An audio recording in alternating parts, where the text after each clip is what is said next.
was in a class called The Quest for Authentic Manhood. Towards the end of this 3-year course, he said, it's time to do something, guys. I have always loved the mountains and being outdoors. That opportunity came up to go to Kenya. Then the life-changing part was not the safari.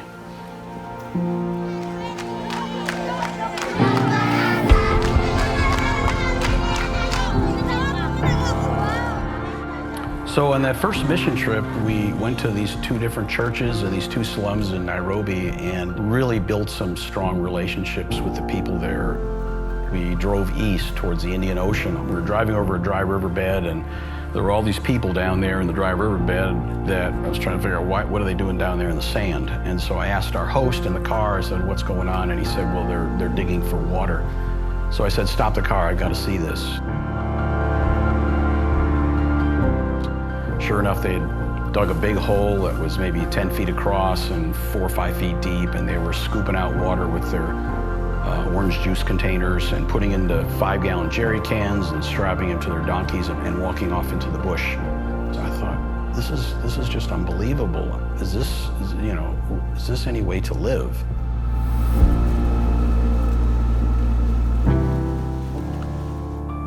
The moment we touched down in Houston, I wanted to go back.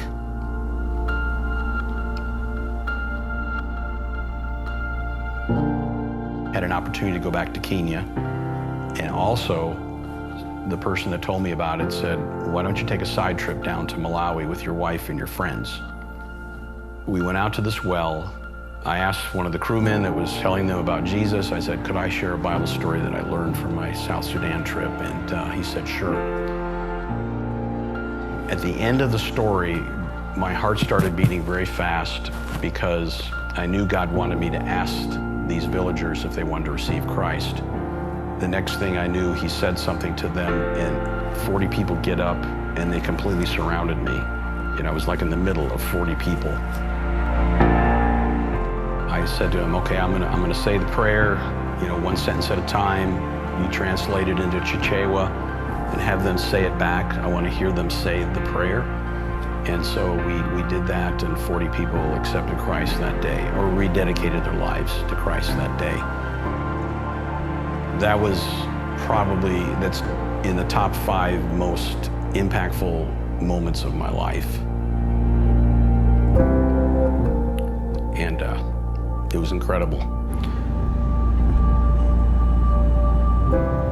The flight from Nairobi to London, I sat down on, and the guy that sat next to me right after I sat down said, what were you doing in Africa? And I told him my experiences on these four trips. And after 10 minutes of talking, I finally said, well, what were you doing in Africa? And he said, well, me and 34 of my friends just climbed Mount Kilimanjaro to raise money for a hospital in England. And so that got the wheels turning.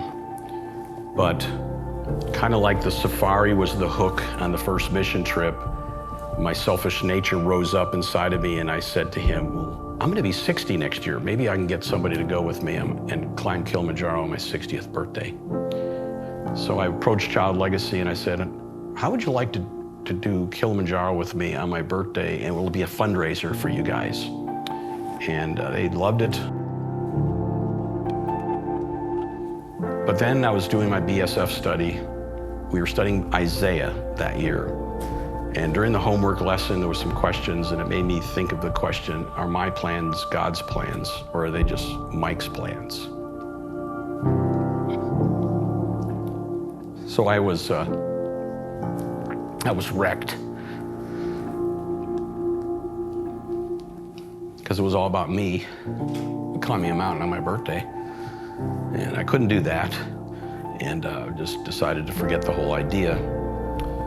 But then God started working on me, bringing back memories of the people digging holes in dry riverbeds and all that sort of thing, and sharing Christ with the villagers of Malawi. And I thought, well, I could still do it, but I couldn't do it on my birthday. I didn't want it to be about me. We moved it off my birthday, and we went and made the first climb of Kilimanjaro in 2011. And since that time, I've taken a total of 11 teams We've raised $2.5 million and impacted 4.5 million people. So it's pretty staggering. I mean, God lined everything up, right? One step after another, leading to another step. You know, when opportunities come before you, unless there's some reason, compelling reason not to do them, God wants you to do those things because He's leading you on a path for something, for that thing, or maybe it's just a stepping stone to another thing, and finally He takes you and brings you to what He's called you to do. And I see my whole life as that. Habari gani?